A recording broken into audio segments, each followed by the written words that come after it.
Hello and welcome. What? This is Day One Patch Podcast, episode 493. I'm your host, Ryan Johnson. We have survived the great IT outage of 2024. Although they said it was the great outage, but it seemed not isolated, but certainly not like 100% widespread. It was more like corporate, like big corporations and stuff. And it was bad too. Like it was a bad outage, but yeah. Although I did hear some people were just talking about how like they were getting blue screens and reboots and stuff. So maybe I don't know. Maybe there's a consumer version of that software, or I don't know what's going on. But or they're tied to it in some way, or something, or who knows? Maybe at work they were having issues. Well, we do have a friend. I'm not going to name him, but like he said that his work laptop was bricked by this. Jeez. So however that works. Yeah, I've never used CrowdStrike, so I do not know. CloudStrike? CrowdStrike. Is it CrowdStrike? Yeah. I too thought it was CloudStrike. Oh. Originally, but it is CrowdStrike. Their stock like tumbled today, went down like 8% or something like that. Oh. Anyway, that's Matt Lawrence. He's here. I am here, yeah. I'm surviving big time. I saw a lot of Mac people happy. They were all like oh, for Christ's sake. Sticking their nose up in the air and being all proud. As if something won't bad like happen to them at some point, or us, I should say. I was gonna say, like your systems are also susceptible to update problems or just problems in general. Yeah. I will say this is that each one of these outages indicates the vulnerability of our infrastructure and really should signal I don't know, some sort of response for a backup system, like a completely isolated backup system. That sounds ridiculous and it's going to cost a lot of money. But I mean, there's a lot of stuff that just sort of relies on other stuff. Like things have a lot of dependencies and it's serious. Like people couldn't work today. People couldn't buy tickets for airlines, which could be for work or something serious. Well, like we're in Canada and there was that Rogers outage a couple years back. And now, like a lot of people had issues because they couldn't even call 911. But now I'm not sure. I can't remember if it's law or just some sort of regulatory thing that got passed. But now it's like, it has to then other carriers have to allow, like Bell has to allow Rogers to use their 911 services if Rogers goes down. Yeah, the big three, the big three have to support each other. Yeah, that issue did, kind of force that kind of backup thing that you're talking about, which is good. Well, I was talking to you about this the other day. Well, I don't know how long ago now, but we had a discussion about how most houses, maybe not new ones, but a lot of houses and certainly some new ones are hooked up for traditional phone line. And I said that it just makes a heck of a lot of sense to have a like emergency phone at the termination point in your basement. Usually the phone line comes into the basement and usually comes out and again it's per house, but usually it's near the electrical box. And I thought it made sense to have a phone there, like a I don't know if it's a regulated phone or whatever you want to call it, but just a phone there at all times, whether you do or do not have home phone service. And I thought that should be law. So I suppose the problem would be that, like, who pays for that? Would pay. Are they forcing you to pay for that? Yeah, like I think you would pay per minute. Maybe not if it was a 911 or something. Like, pay for when you're using it, not because like with Bell or whatever, you have to pay just to have that phone line active. That's correct. What I'm saying is that it would be law because, like, if we think about it today, it's like a lot of people have cable internet, or we have even wireless internet, or we have fiber internet. The list goes on. There's one fiber cut, even if it's a city away, and if it's tied into your infrastructure, like you're gone. And I mentioned to you that like this town that I'm in right now, it had like a power cut, like a planned power cut, but it was supposed to be overnight because they were doing some sort of large upgrade, and it went way longer than what they said. And the cell service also went down. So I was telling you, like, to the modern world, this town went off the map for 8 to 10 or 12 hours, whatever it was at the time. It was gone.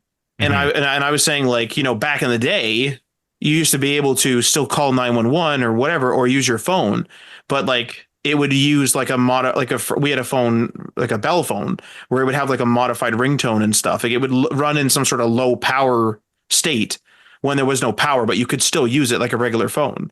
And I thought, that makes a heck of a lot of sense to just have that in the basement or wherever your phone line comes in. And because we already have the line set up and just have it so like it's an emergency phone. And if you use it, you have to pay for it. I mean, that's fair enough. I'm curious, are new houses even built with, landlines anymore? I think you can certainly get them.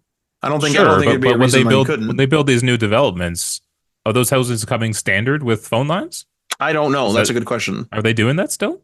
That's a good question. However, at least here, most houses They are not must new. be. They must be though. Well, there is also the other thing is that a lot of phones now are IP phones, Yeah. like they're internet phones, and you use a traditional phone line or phone number, and you get your phone for through the internet. And like I've said it before, it's like we're putting everything in our fiber line, our cable line, but we're also putting it all in the internet. Hmm. And it's sort of like there really should be like another system available where it's like, okay, the internet's out for whatever reason. Like we can't call out. Like that's crazy, Hmm. And I understand, oh, well, there's cell service, there's this, there's that. But having like the tried and true wired connection just makes so much sense to me in each house. Oh no, like there's a major emergency, run downstairs, pick up the red phone, even if it doesn't have numbers on it. What if you pick it up and it just calls 911 or something? Yeah. That would make a lot of sense to me anyway. Yeah, I wouldn't have a problem with that. I think that's pretty good. I guess the only problem would be that, well, the whole country's kind of hooked up with phone lines, right? Because I can't remember when they did that, but there was like a big uh, infrastructure push to get all homes connected by phone line. They're trying to replicate that with internet, but it's going a little slow, maybe. Although I see fiber lines getting installed everywhere, so There's fiber lines getting installed out way up in rural areas now too. that's because they're trying to do the same thing. Like they did that with phone lines. They just like the Canadian government paid to have them installed, right, And go everywhere, yeah. and go everywhere. Yeah, trying to do that with fiber now, I guess. What were we talking about here? We How did we just get into this? I think we just did the introduction. Oh, one other thing I wanted to make mention though, and people can disagree with me. That's fine. But I'm a Rogers customer, and when that Rogers outage happened, yes, it sucked to be a Rogers customer. I understand people switching away, but I also just thought to myself, I was never going to switch away just because I don't want to, right? But I just thought to myself, okay, this technically makes Rogers, it will make Rogers a better company because they're going to patch these holes, right? They made all these promises to invest money into the resilience of their infrastructure and crap, right? And then they started handing out like, an extra 10 gigs of data and stuff like that. And I was like, oh, okay. Making mistakes is not always a bad thing. It is a bad thing and when it happens. It shouldn't have happened. But then once they make the mistake, they learn from it and technically should become a better company. Right. I don't know. That's my So two you're cents there. are you asking me that I agree that making a Not mistake can be a good necessarily. thing Like you or can. I understand why people would switch away. That's a perfectly reasonable thing to do. I think that's yeah. that's the whole competition. Bell didn't go down. Clearly, that makes them a better system, as far as we know, right? So I understand switching, but I was just thinking to myself, I'll stick with Rogers because they're going to patch these holes and then invest in the resilience of their infrastructure so it doesn't happen again. You know, just food for thought. It's not really an opinion. It's just a thought I had. I think that there's a higher chance of them getting better, and I think they have, like in the Rogers case. But there's not a guarantee that a company would get better. No, that's not a guarantee. No. But do you think Bell decided to get better because Rogers went down? I don't think so. They probably just kept doing whatever they're Uh doing. that depends, honestly. Like again, it's so subjective and it's so like of the moment too. If it was, something where Bell's like, hey, we actually have that same hole too, and look at Hmm. all the crap that happened, maybe we shouldn't do that. And then there is a lesson learned across the industry, but they're not going to advertise that they also had that hole. And I'm not saying they did. Right? Yeah. Yeah. I'm just kind of shooting the shit here, but um News alert: like we found another hole. yeah, that's exactly it. It's sort of like, oh, like they're like we have the same problem and I didn't realize it was going to be that bad. Let's fix that and let's not tell anyone, Yeah. type thing. Maybe that, Hmm. that type of stuff could happen. Yeah. But I don't disagree with you. Like if the company is committed to getting better, then it makes sense to like stick with them Hmm. or even leave and be willing to come back. Yeah. All right, Matt, you got a video game fun fact for us? I do actually. And it's regarding one of the very first VR devices for gaming. Now, I Oh didn't actually look yeah. up which one was the first or whatever, blah, blah, blah. I just looked up which one that I knew about, and it was a Nintendo console. It's the Virtual Boy, actually. Okay. So the Virtual Boy was released in 1995, and it had a controller that featured a dual D-pad controller, allowing for precise 3D movement. And of course, it had buttons, so you can click and do all the rest of it. Its audio came out of a stereo headphone jack, and that's basically the console. Like you think, okay, like, this sounds like a home console. This is where it gets weird. So this thing is pretty portable. It was, again, this is a VR console. This is not an Oculus Quest where you have a headset, you strap it to your head and you go around. This was a tabletop headset, if you will. So you basically had these sort of goggle looking things that was attached to a tabletop stand, and you would put the Virtual Boy on a table, and you would look into the eyepieces to see a simulated 3D image. And this thing was portable in its power as well. So it could be powered via AC adapter, which is more of a home use thing, but it could also be powered optionally by 6 AA batteries. So this thing was kind of like, an Oculus Quest 0.00001, if you really, really think of it that way. Now, how they displayed or how they did this 3D effect, it's not the same as VR. So it's not the same as VR we have today, where you put the headset on your head, and if you turn your head to the right, you're looking at images to the right. If you turn your head left, you're looking at images to the left, etc. And you have fancy controllers that attach to your hands, or sometimes the controller is just your hand. We didn't have that.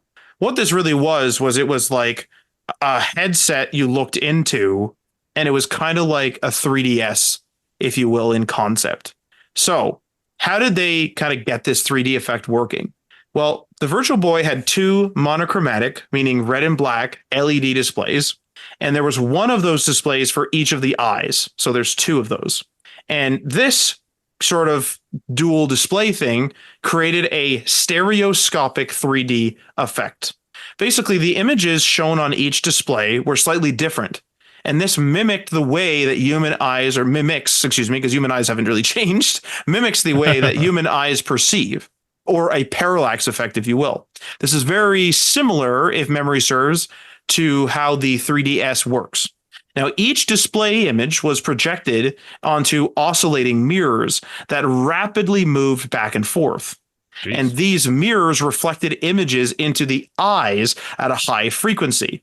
Now, obviously, the 3DS, for example, and I haven't done my research into that, the 3DS is sort of, it looks 3D, but it didn't have this whole system of mirrors and 2 displays. Like I know the 3DS did have 2 displays, but it didn't have 2 displays to get this stereoscopic 3D effect. Now these mirrors that were reflecting the images into the eyes were moving at a high frequency.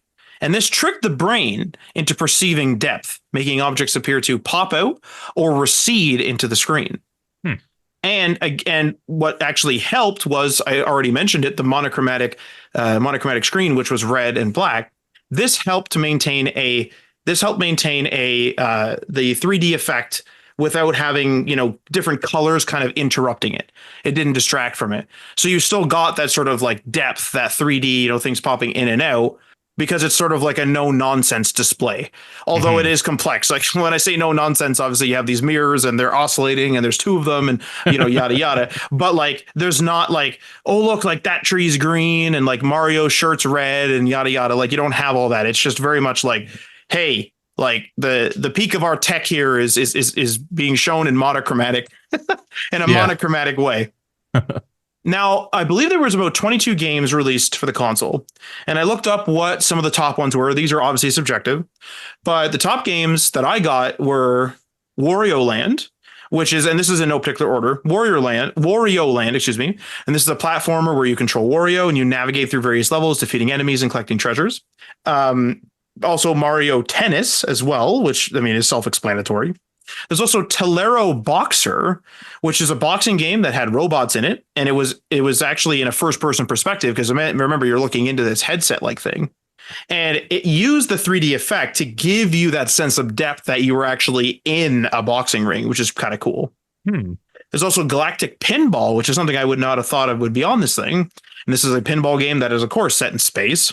and it utilized the 3D effect to enhance the visual experience of the table and all the rest of it.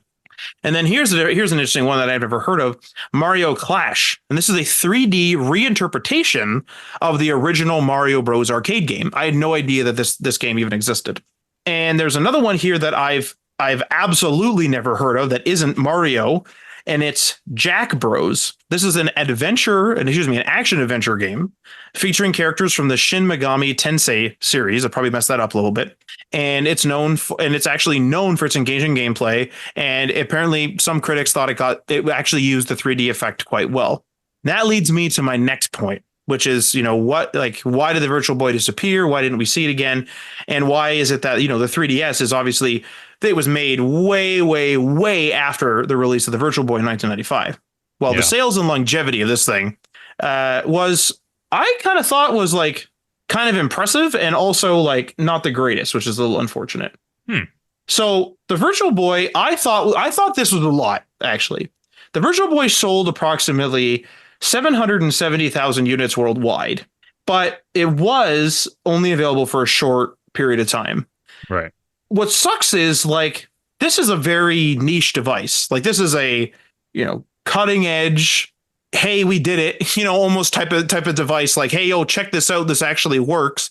We have software working in this thing. Really innovative device. And I honestly thought it was going to be much less than 770,000. Unfortunately, the actual reception of this thing was that it was criticized actually for lack of color. But again, the lack of color kind of helped with it maintaining or showing that 3D stereoscopic effect. It also, unfortunately, had some eye discomfort and eye strain complaints. Apparently, people were complaining like crazy about that. And what's super interesting about this is just recently, well, I shouldn't say recently, like about a year ago, maybe 2 years ago, I watched on YouTube, and I think the video is even older than that, of a guy that actually made a Virtual Boy handheld.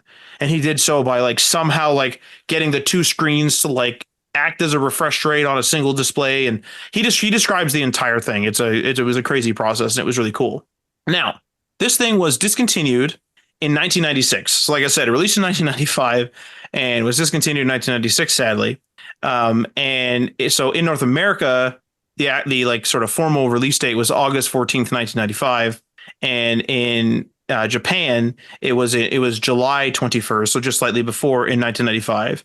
So this thing, effectively was a year-ish, basically, is how how long it lasted, which is very unfortunate.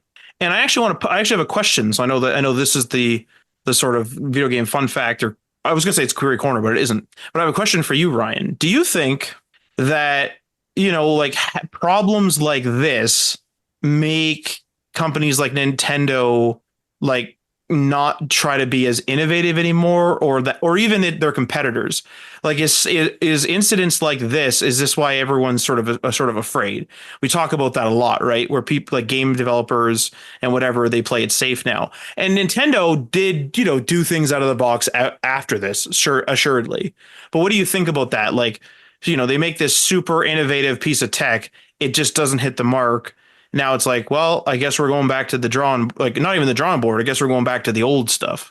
It might, but maybe it just changes where you innovate. So if we take an Xbox, for example, they tried innovating with the Kinect.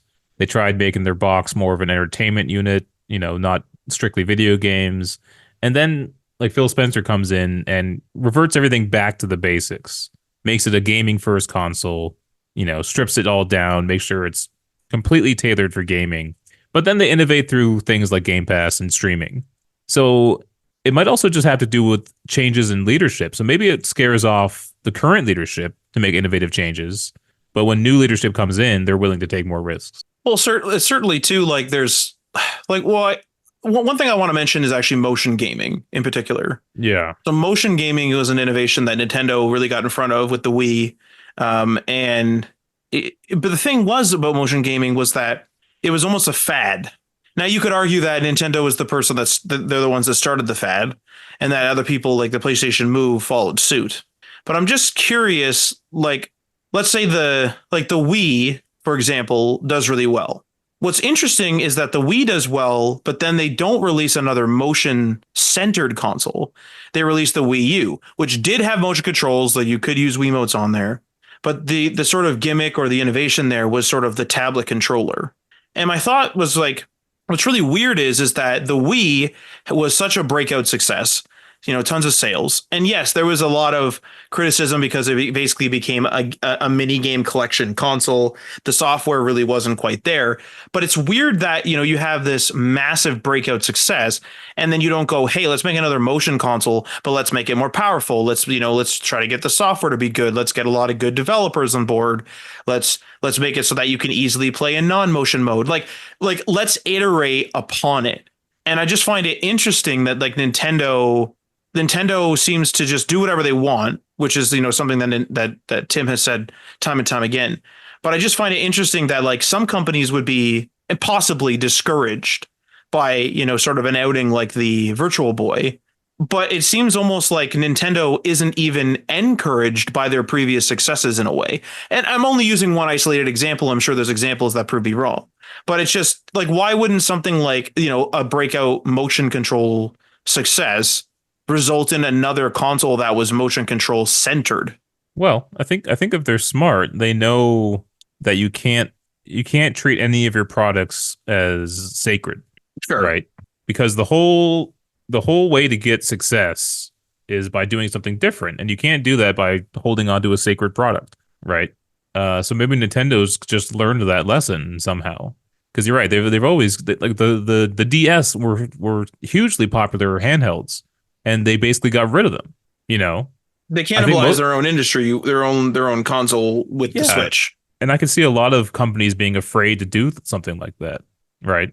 Well, here's a question. So, with I guess the Virtual Boy in tow at this point, but with the discussion we've had so far about Nintendo and people playing it safe, we've had the discussion. I can't remember if it's been on the podcast or not, that Nintendo is, almost assuredly going to make the Switch 2 just like the Switch, but better, because they've backed themselves into a corner. They've cannibalized their handheld industry. So that's gone. And their console is like loved so much and is portable and it whatever, that everyone's just going to, want the Switch to be like that. Yeah. Or they're going to want not necessarily just the Switch, but they're going to want the home Nintendo console to be portable. Like, where does has Nintendo hit the end of the road here? Or do you see them being like, hey, we want to do something weird with our console again, but we do want to maintain a handheld market? So then they create like a Switch and then another thing that stays at home. Like, what do you think that way? Like, do you think Well, that they have designed themselves into a corner? I did think that until you just kind of talked about it for a bit there. Because I figured they'll never have a home console again. Well, maybe they could. Maybe the Switch is the brand that is both home console and portable, right? But then they have now the name wouldn't really make sense, but I mean it doesn't really make sense with the Switch Lite either. But what if the Switch Pro is a home console only? Because that allows them to get more power, right? Not have to worry about mobile aspects. But then they still sell a Switch line that is the convertible, the one that switches from a docked system to a handheld, right? They Basically, theoretically Switch could do and that. Switch Lite kind of thing. Yeah, but kind of the reverse, yeah. Like I don't think there's anything stopping them from doing that. Just maybe the marketing and might be a little confusing to some consumers, but Well, I guess you would also have the hoops to jump through of the fact that the 3DS, for example, had separate software. But yeah, if it's sort of like both the handheld and the home console are part of the Switch family, then you wouldn't have separate software. Like, it's all Switch software or Switch 2, yeah, whatever yeah. they're going to call it. And like it's all Switch software. And then so like they would still have the well, see, even that's weird. I was going to say they would still have the capability to have a powerful home console, but they never do that. Or at least not to Yeah. not to my recollection. They No. never do that. No. I'm really interested. Like, I almost like am more excited for the Switch 2 just to see what it is more than it is to buy it. Like, Oh yeah, yeah. because I feel as though, honestly, I feel like my Switch personally, like we're off topic at this point, but I feel like my Switch has been cannibalized personally by my Steam Deck. Yeah, that's a problem. They have competition now. And like, I would, short of there being like a, some sort of title that would draw me into the Switch specifically, I honestly would and do use my Steam Deck more. I mean, I have to give Nintendo credit too for not like a lot of people have said, why don't they just bring all their old Game Boy games and DS games to mobile? But I think it's probably kept them alive. They might not have been a console manufacturer anymore if they had brought all their games to mobile, right? Where where where can you play Pokemon? Only on a Nintendo system, right? Mm-hmm. If they brought those to mobile, people wouldn't need a Switch anymore, you know? So maybe that was a smart move actually on their end. And you hear people talking about running emulators of a Game Boy or Game Boy Color and then playing Pokemon on there. And I hear that a lot. Like whenever someone talks about a mobile emulator, people will be like, man, you got Pokemon on that thing. And Right. so, like, if Nintendo had brought the experience to an app, it would have really watered down, I think, the value of like, hey, the new Pokemon game's out. We got to pay 80, 90, whatever it is, dollars to play this thing versus like, hey, like, where's the battle pass for it? Or like, is it a free game? Or, you know what I mean? Like that, those questions arise when it's an app. Hmm. Assuredly, they could sell an 80, 60, 40, whatever dollar game in the App Store and then in the Play Store.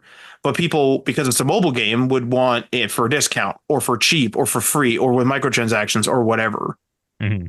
Well, honestly, they did like they not Pokemon, but they did try Super Mario Run, Fire Emblem something, and something else. I think on mobile. I mean, like they made those mobile games. I think Yeah. it might have been a Mario Kart or something. And like I think they've kind of dabbled, and they were probably like, "Whoa, like this isn't our thing," you know? Because if it was their thing, they'd be going hard into it.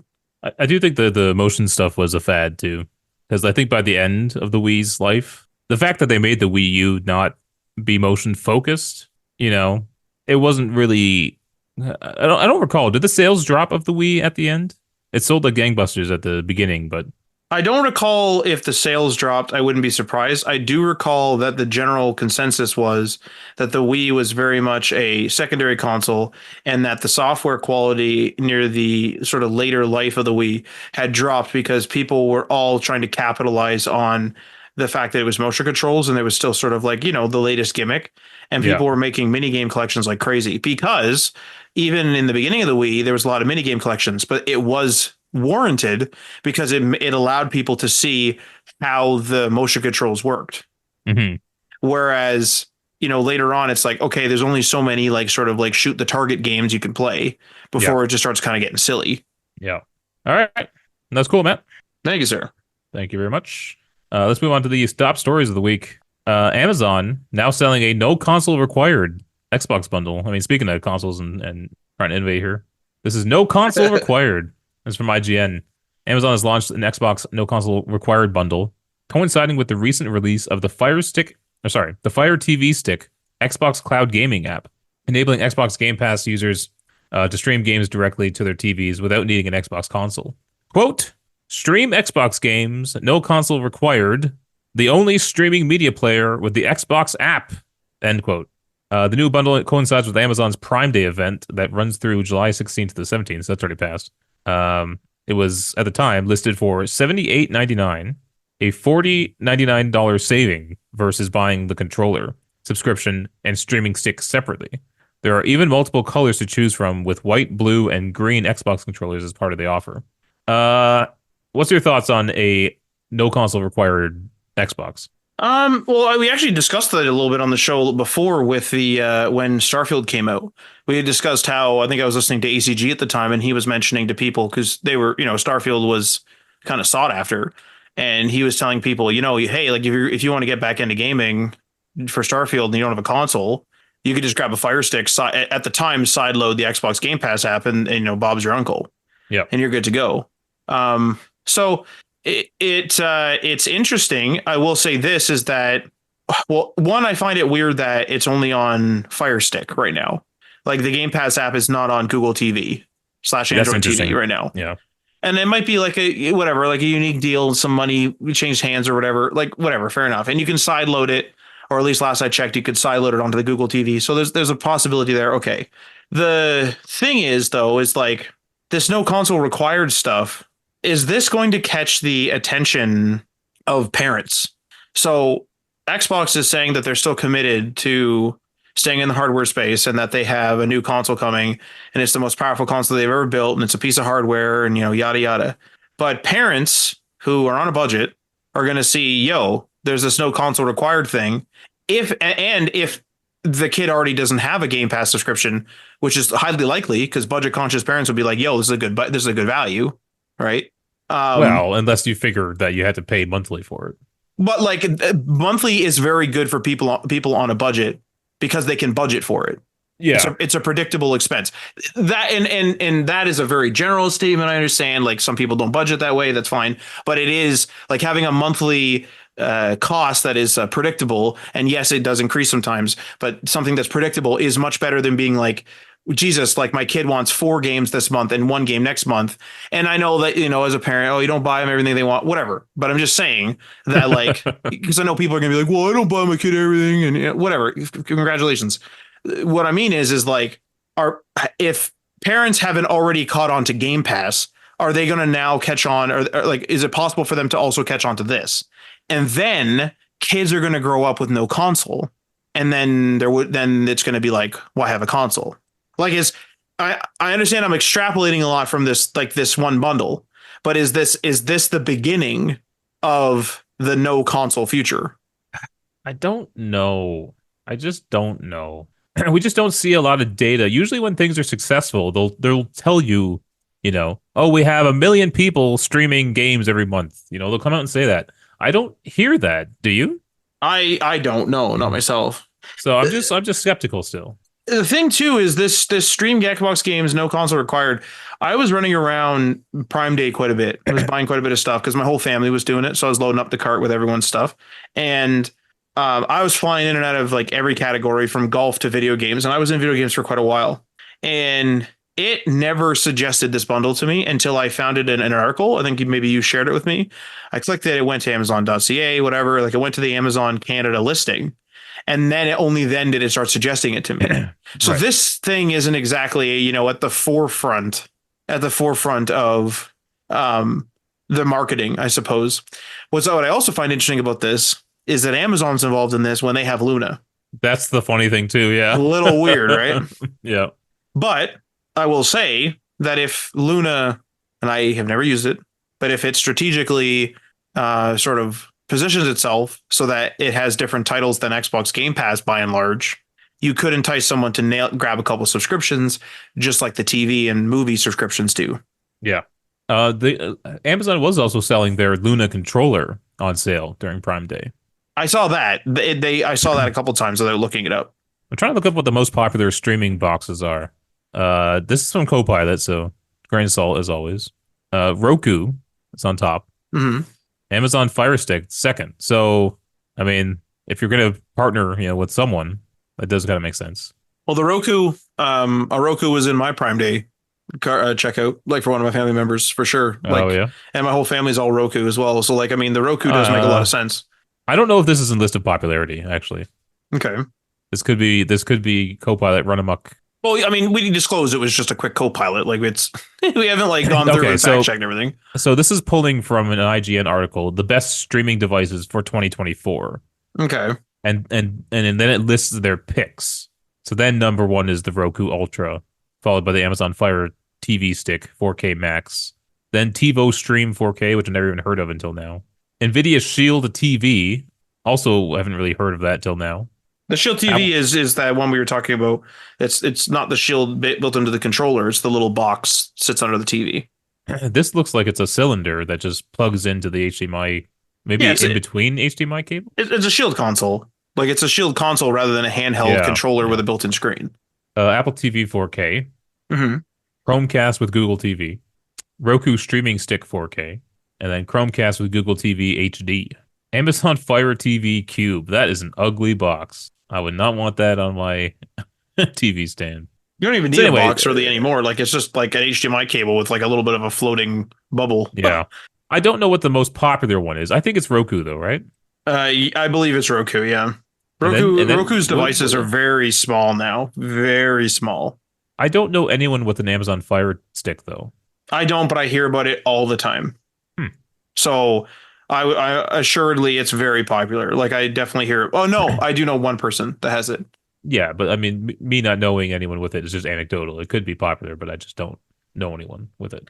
It's nice. I have tried it. Really? It's nice. The controller is nice. The voice assistant, it's like I can't say her name because she's in the room. The voice assistant, like calling thing on the remote control is really nice. It and the UI runs nice. Like the Fire Stick is nice. That's pretty good. What is the interface like? Because Amazon's like UI and just interface design is disgusting to me. It's just gross. Looked really modern to me. Been a long time since I've used it, a number of months ago now. But when I used it, there's no like, oh, it Mhm. looked really nice. It definitely didn't look like Amazon, the store. Yeah. Yeah, it'll be interesting. I don't know how these things sell or if they sell or who's buying them or who's actually streaming games as their primary method of playing games. Uh, we'll have to see. I feel like this is one of those like VR things though, where we'll hear about it for years and years and years and years, and it just will never catch on to the mainstream. You know? Again, though, it's like this. It's like this parent thing, though. Like advertising something as a no console required bundle for people on a budget sounds very like parents and just people on a budget sounds really enticing. But they got to start promoting it as if it's their new console, though. I think that's the problem. Right now, it's just this side piece, you know. But they need like what they would do for an Xbox launch, billboards all over the goddamn place, on buses, on bus stops, on you know what I mean, I don't TV think they're ready to commercials. cannibalize. I don't think they're. I think they're ready. They're ready in terms of they're anticipating needing to do it, but I don't think that they are ready to do it right now. But then it's not going to grow, I don't think, That's a fair point. and it might fizzle out and die rather than them launching it as like, let's do this, let's go all in, you know. I want Like to right now, it know. feels like Xbox is like hoping you get Game Pass, Right. but they don't. They're not really trying to get you on Game Pass. Well, I want to know something. So people use Prime Video largely because they have Amazon Prime, Yeah. right? So like people bought Amazon Prime for the 2 day shipping and the faster shipping and all that stuff, and they get a bunch of other perks. There's like Amazon Photos and et cetera, including Prime No Video. one listens to Amazon Music. Sure. Well, I'm sure that some country does. Like I'm sure it's way better in some countries than it is others. Here in Canada, it's not very good. But like a lot of people, when they buy a bundle of subscriptions, in this case, it's one subscription that has a bundle of source services. They'll use a bunch of those things, right? They don't want to pay again. They'll use a bunch of the things. Makes sense. I'm honestly super curious if they include Luna in something, would I buy it? So they were like, hey, Amazon Prime now has Luna and like Luna has I don't know something like choose a game that's coming up like Warhammer 40K Space Marine 2. That's something I want to purchase. Luna has that, and you can play it as long as you're a Prime member. I Yeah. don't know honestly if I'd buy that, and I wonder if that's the gateway. You have to like have something just be too good to pass up. Yeah. And that's why it's like tacked on to like another service. Well, a service I am already using, like I've said it before, because I think you guys were talking about getting rid of your Amazon Prime, because it went up in price a number of years ago, or like last year or something. And I Yeah. said like absolutely not, because I'm making 4 to 10x. Like my entire family orders on Prime through my Hmm. account, so like literally like probably over $1,000 in shipping a year because it's multiple households. So Amazon's making bank off of my family, but like But I'm making money on that Prime membership. Like my but family is certainly do they not still have free shipping over a certain price? Is that not still a thing? possibly, but our entire shipping experience or our shopping experience has been completely. This is going to sound ridiculous, but it's been completely revolutionized by Amazon. The instant I need something, I look on Amazon. If it's there, it's within the price range, and it's on Prime, I purchase it instantly, Hmm. without a thought. And we'll make multiple orders in a day. And some people will say, "Oh, that's wasteful for packaging." Amazon can automatically consolidates it. Hmm. Like Amazon's on it, man. They got a lot of stuff too. I Yeah, remember how horrible Amazon Canada used to be, but that was back when they were just getting out of being a book store. I remember those days. Yeah. But I remember the US had like everything or had like a lot of stuff, and like Canada still just like had books, you know. But It, now it's almost at par, but there's still some. I feel like America gets a lot better deals because I follow a couple like deal um threads accounts, and they're American, and there's always like good deals in on American Amazon, but not so much on Canada. Bigger economy, right? I mean, makes sense. Yeah, yeah. All right, let's move on here. I probably should swap these stories since we're talking about streaming and crap. So why don't we do that? Sure.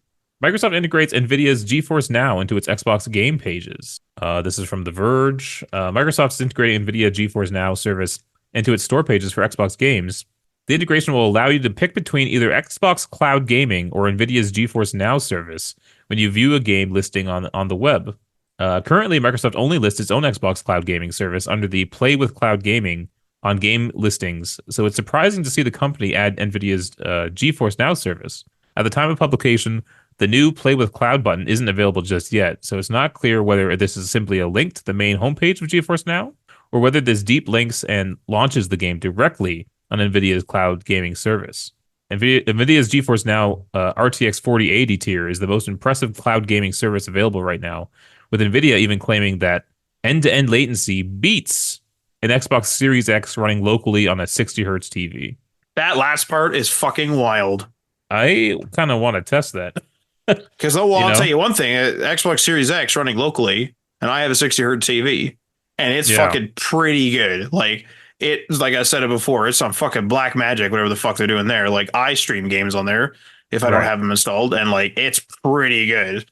If that's the case, if that's real, that would get me more interested. Because every time I've tried streaming games, I can see the latency, But if what they're saying is real, and you had to get that with the subscription, right?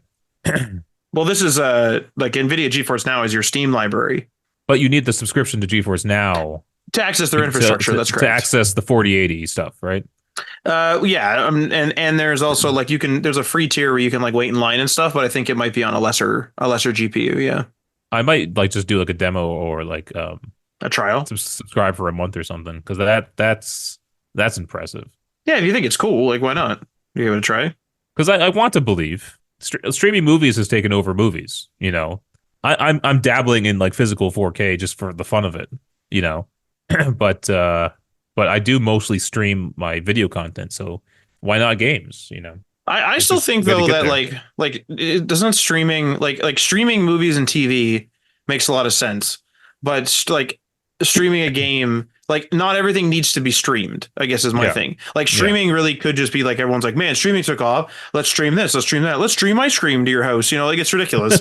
It kind of gets to a point where it's like, okay, like not everything needs to be streamed. Like movie and TV. Yeah, it makes a lot of sense. People a lot of the time watch a movie once and they go away. That's consumable data. So streaming it once and then they never see it again. Fair enough. Right. Or they want to watch it 10 million times over and over again, and they want to watch it on 8 million devices. And even when they're in a hotel on holiday. Yeah. OK. Makes a lot of sense. But playing a game requires some computing power and like input and like, latency. Whereas you don't really care about the latency of the play and pause button on Netflix. Like that's ridiculous. Yeah. It's not a big deal there. Yeah. If your movie starts, 100 milliseconds late, it doesn't matter. No, it's irrelevant. Like, and how many like smart TVs like have terrible input delay and like bad UI and stuff, like tons of them. But again, it's like once you're in the movie or the TV show, you're good. But you have to have such high quality everything, network and input delay and everything when you actually play a game. Yeah. My cat is climbing my wall. Like without handholds, like your paw holds, I guess. Well, I live in a log cabin for the listeners. She can climb the log walls. Interesting. Behind your computer? Well, it's off to the left. Well, Jesus. It's crazy. But let's get back to the crux of the story here. Xbox putting it alongside their own streaming service. Do you think that is, friendly Phil Spencer, or is that like, hey, regulators, don't look at us? I actually was kind of wondering. We're adhering to the regulators. I was kind of thinking it was because some people want their Steam Cloud data. Who does? Gamers. Like when you stream on Xbox Game Cloud, you're streaming from an Xbox. Yeah. When you stream on GeForce, you're streaming from a PC. But what incentive does Xbox have to give you that access within their Xbox app? Well, they're looking right now, or at least the last I heard, they were looking at offering all their games for streaming. I don't know whether that require like if I had purchased, I can't remember exactly what the parameters was, but it was basically like if I purchased a game, I think I could stream it. I don't know if I need the Xbox Game Pass, but anyway, like the idea is supposed to be like if I purchase a non-Xbox Game Pass game, I could stream it. So they might be looking to fill those holes as well. Right. Yeah. But but like one thing I am going to say is like the save file thing and the platform thing. So like, some PC games only really work with other PC games, for example. Yeah. One thing I was going to say is that this is really weird because like how many people are going to understand that? Right. Like even if they put play with cloud gaming Xbox or play with cloud gaming PC, is that going to clarify it enough? I feel like only I guess the quote unquote hardcore gamers would understand that. And then are the hardcore gamers going to be streaming their games? Right. Yeah. So I don't know, but I wouldn't be surprised if it's for filling in holes and for having a little bit better UX with PC like gamers, like if you're trying to play cooperatively. So this is kind of cool. They have day passes. $10.39 Canadian. It gets you the ultimate day pass, which gives you access to the GeForce RTX 4080 rigs and exclusive access to RTX 4080 servers. For one day? Like you can do monthly, but they have day passes as well. How much is the monthly?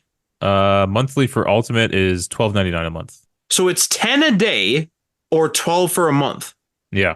Okay. I know that's a little weird. I understand it's 20%, but it's also like it's $2 also. Like it might be a way to get someone like me in where I just want to try it to see. But is that $2 the thing that was really going to save you? No, but I would just buy the day pass, try it out for a day, and then I'm like, holy crap, this is really good. Then you would switch to the monthly. I see. Okay. I think it's just an introductory thing. I just thought the introductory thing would be like $3 or like $5. Nope, 24 hours day pass. That's crazy. I think that's fucking wild. Why? Sorry, the prices was $10.99 or $12.99, right? Yeah. You're saying off just get the month for 1/30th or 1/31st. You're saying just get the month and then unsubscribe. Yeah. Like why wouldn't you? Yes, you're right. A day pass makes a lot of sense if you're like at a LAN party, you don't have a laptop, you don't want to bring your desktop, so you bring your laptop, like your work laptop. Hold your horses. Did you mess something up? This is a limited time offer. Right now it's a summer sale. So normally it's $25.99 per month. Okay, that makes more sense. Yeah. However, if you want freaking 6 months of Ultimate, it's only $70 Canadian right now. I feel like Xbox Game Pass is cheaper still, right? It might be, but this is apparently better, I guess. Well, it's PC. Yeah. Anyway, that's cool. All right, let's move on to the last story. Sorry, Ryan, I have one quick question about that. What? If you are into PC gaming and you have a Steam library, would you pay? Wouldn't you you paid $3,000 for your PC? Would you really pay $25.99 for a streaming service as well? No. I understand people use GeForce now, and there's going to be many use cases that I don't even know of, but I just kind of curious, a little weird. I just thought I'd throw that out there. That is a little weird. You're right. They're going after a market that doesn't want them. Unless it literally is people who PC game at home, and then they have a work laptop, and they want to use, or like a general computing laptop, and it can't play games, and so they want to play games on that sometimes. Yeah. Because I have a gaming laptop and a gaming desktop. So realistic, and I'm not alone in that. So realistically speaking, I could just get GeForce Now and get a little shitty laptop. Mm-hmm. Maybe that's the market. Anyway, sorry, I just thought that was interesting. That is interesting. That's weird. They're going to have to navigate that somehow. I think they're at the lower the price. That's a crazy price. $26 a month normally. Well, yeah. Well, 26. Think about that. $26 a month, and they don't give you any games, right? Or do they give you some games? I don't know. Hang on, let me pull that page back up. Because if it's just your Steam library, I also got to buy everything then, or somehow find free or cheap Steam games, which is not that hard to come by. But they have priority. They have the free version, gives you basic rig, standard access to gaming servers, 1 hour session length, ad supported. They have a priority option, regularly $14 a month. Okay. Premium rig, RTX on, priority access to premium servers, 6 hour session length, up to 1080p resolution, up to 60 FPS, no ads. Mm-hmm. Ultimate, regularly $26 per month. Right. GeForce RTX 4080 rig, RTX on, exclusive access to RTX 4080 servers, 8 hour session length, up to 4K resolution, up to 240 FPS, no ads. It does not say anything about games. Yeah, I'm pretty sure it's your Steam library. Or any other library they have on there. I think you can log in with Ubisoft and Epic now too. But yeah, you had to buy the game still. and this is just to have the luxury of streaming them. But if you're a PC person with those libraries, you're probably playing them locally. Yeah, like here's something so like 4K and 240 FPS on that ultimate tier. Who has the bandwidth? You got to have a good internet too. Like this Mm-hmm. is serious. Like this is a big old investment. You're Yeah, paying for your internet, and it's better be damn good internet too. And then you're also gonna be paying $25.99 a month, and then you also got to buy the games. This is crazy, right? that's pretty crazy. And That's pretty crazy. there's still an 8 hour session length, which yes, I know it's long, but still, Yeah. like who wouldn't stream? Like who wouldn't go to the priority tier, which is not the 4080, but it's 1080p, so it's also taking less out of the card, and it's Mhm. up to 60 FPS. I don't know. Maybe I should try this. I've only ever tried the free version. Maybe I That's should fine. try this. I'm gonna try it for a month. Well, there's a Or priority that day day. pass. There's a priority day pass, which is Yeah. only 549, and that's not on sale. No, but they said that in that article here, it said that the GeForce RTX 4080 tier is the most impressive cloud gaming service available right now. Right, That's right, the one that gets end-to-end latency that beats an Xbox Series X running locally. right. Okay, So you need the premium. okay. Yeah, fair That's what I enough. want to check out to see if the premium is what they actually say it is. Because if that's the case, I will my mind will explode. Well, if it is that, then it makes sense. The 25.99 does make sense because then you really can just go get a laptop with a half decent nick in it, which Yeah, is many laptops that are much cheaper than gaming ones. yeah. Sorry, blowing my nose. I think you're gonna say, "Sorry, this is blowing my mind." No, it's blowing my nose. But I just downloaded GeForce Now onto my PC here. Oh, it's an app. I thought it was a browser. Again, You can do browser, but there's an app, and I think that's preferred. Obviously, Microsoft preferred that because they want an app on iOS. Would an app be any more efficient or something? Is there any value in that? Not having to go through the browser? might have better performance and like access to your hardware and stuff like that. I think the app is kind of just a browser though. Like it might not be take. Yeah, like I might be wrong on that too. I'm not. I make websites. I don't make this type of stuff. This is a whole different animal. All right, let's move on to our last story. FTC blasts Xbox Game Pass price increase and new tiers as Wow. quote product degradation. Da, da, End quote. da. This is from IGN. A new Federal Trade Commission filing in the U.S. Ninth Circuit Court of Appeals is taking aim at the recent Xbox Game Pass price increases, saying that it vindicates the congressional design of preliminary halting mergers to full evaluate what? Preliminarily halting mergers to full evaluate their likely competitive effects. Shouldn't that be fully evaluate? I think so. Yeah. Anyway, the filing argues that the price increase, which was announced on July 9th, is quote inconsistent end quote with the case it made during last year's Xbox FTC trial.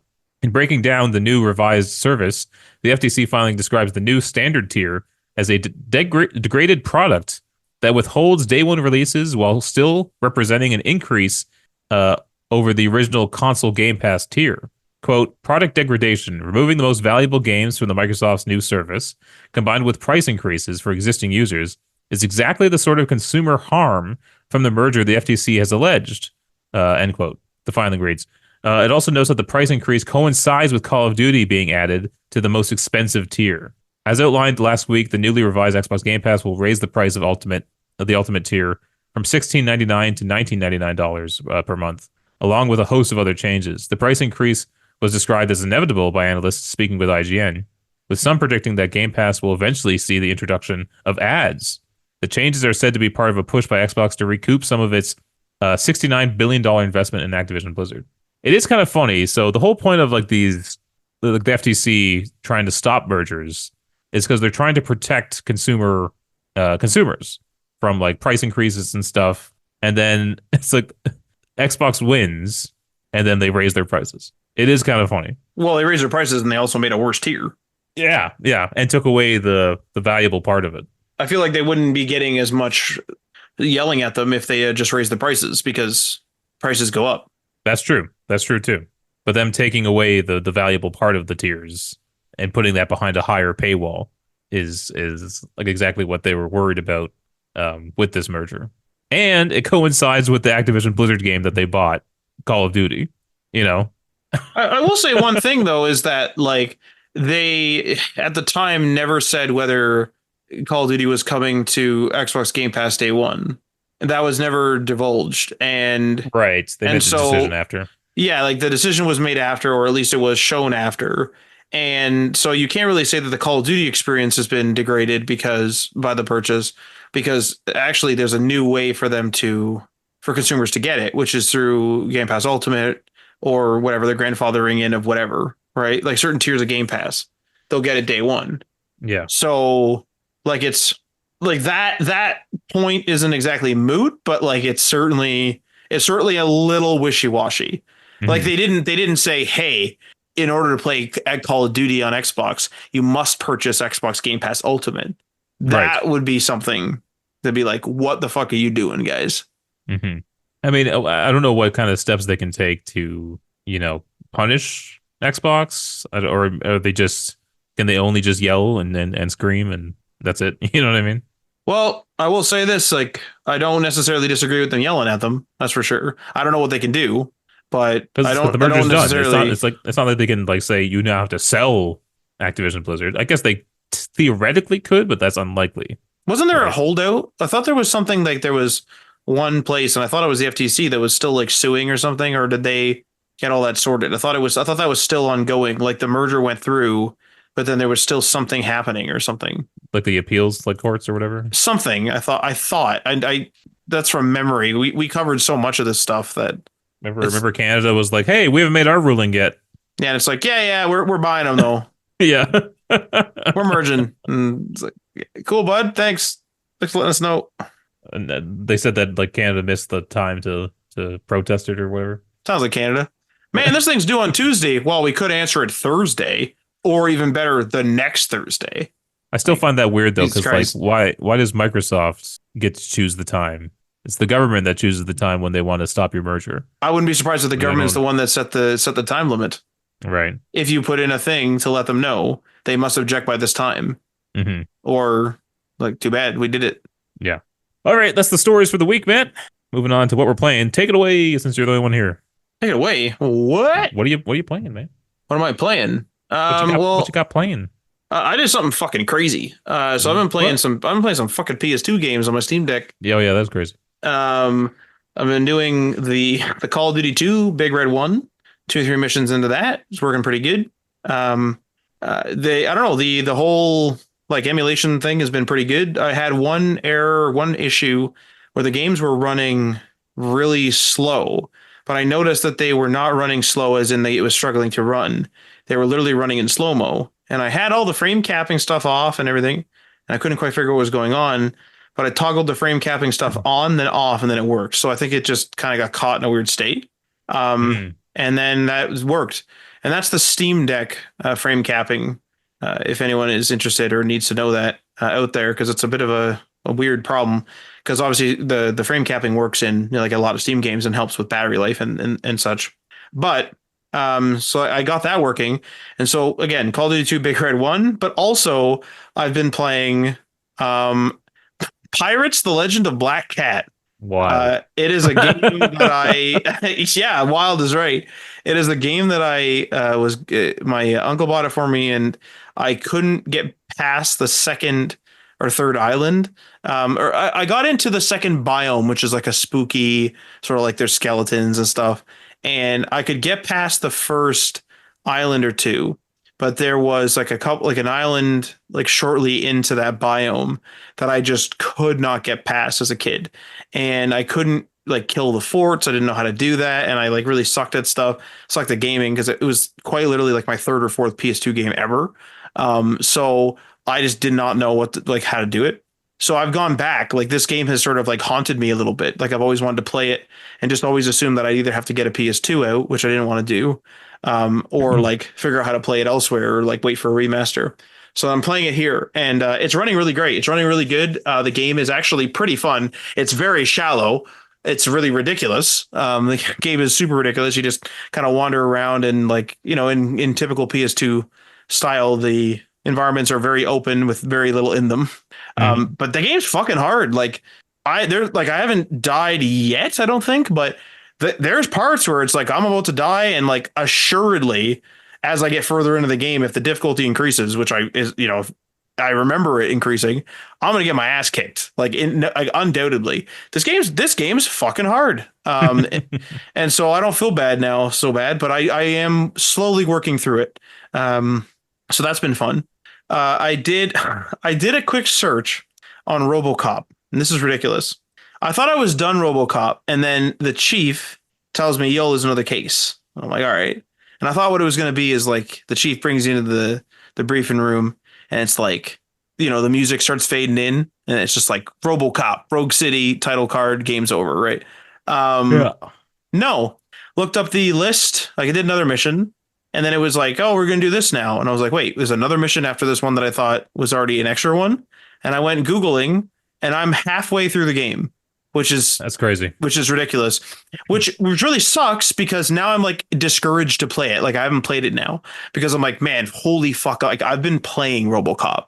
Like I've been Mhm. playing it quite a bit, and like it's a shooter, right? Like I'm having a lot of fun with it or whatever, but it's still just a shooter. And I was kind of expecting like maybe like 5 to maybe 10, 12 hours because it's a story game. So I thought maybe that's was it. And there's like areas of it where you do like free roaming and there's side objectives and stuff.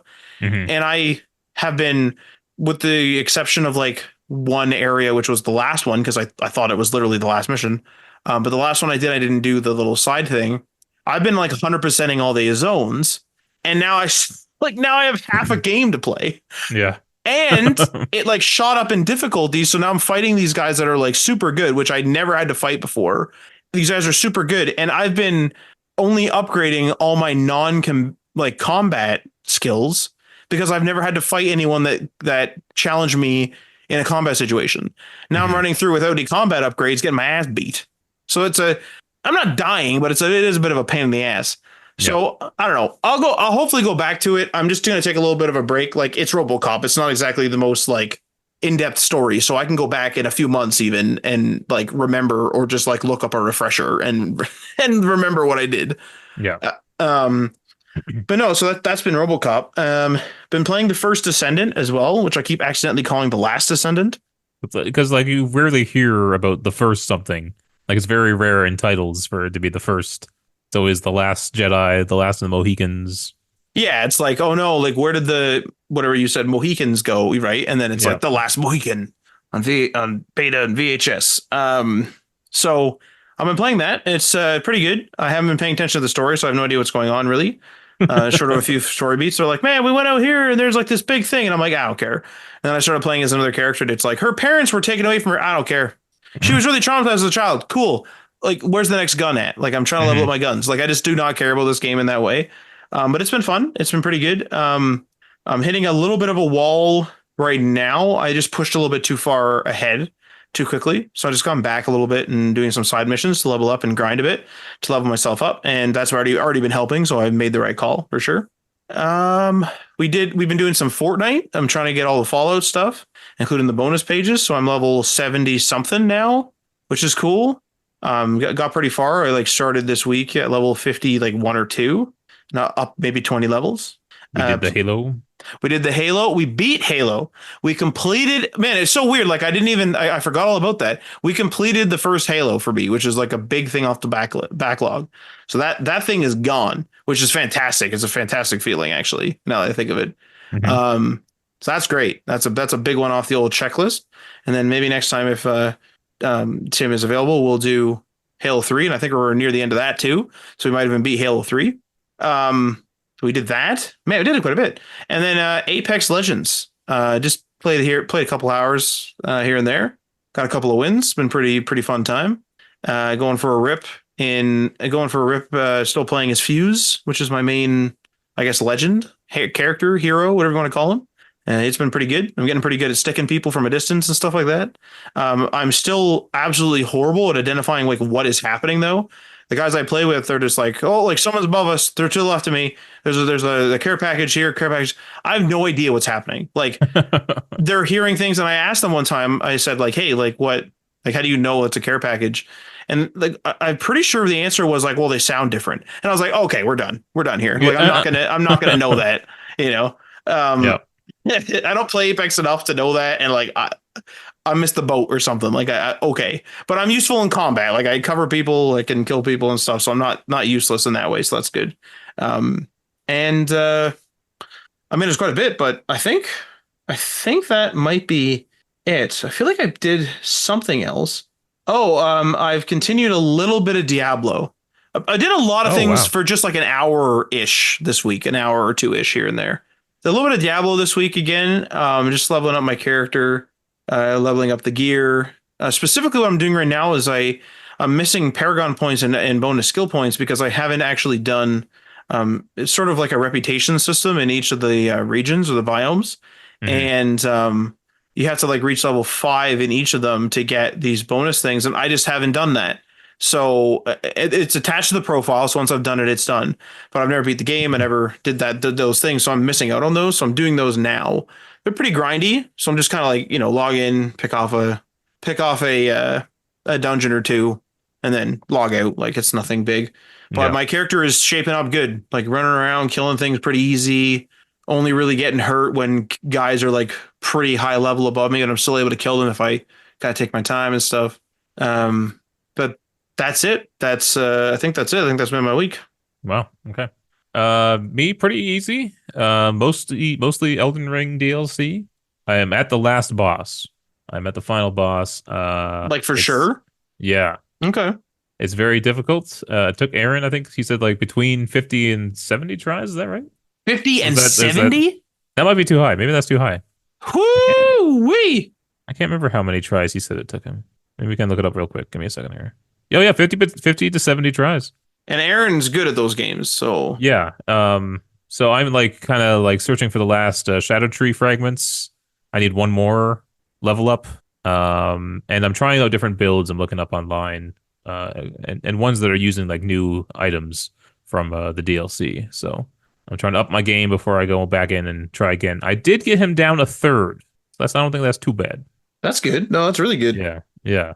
So I'll hopefully be done that sometime this week. Maybe this weekend even. Hopefully, we'll see. And other than that, Full just 40 just tries later. yeah.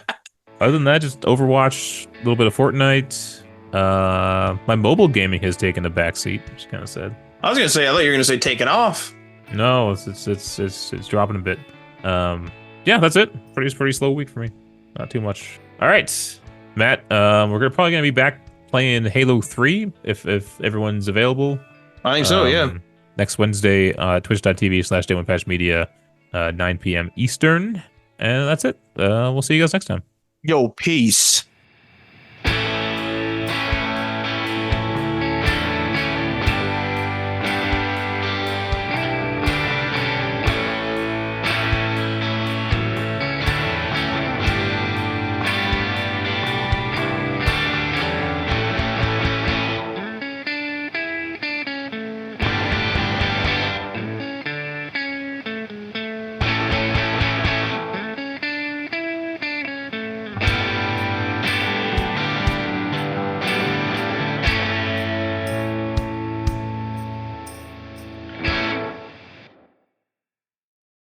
Ow, I just whacked my hand on the desk. Ow. Jesus Christ, man.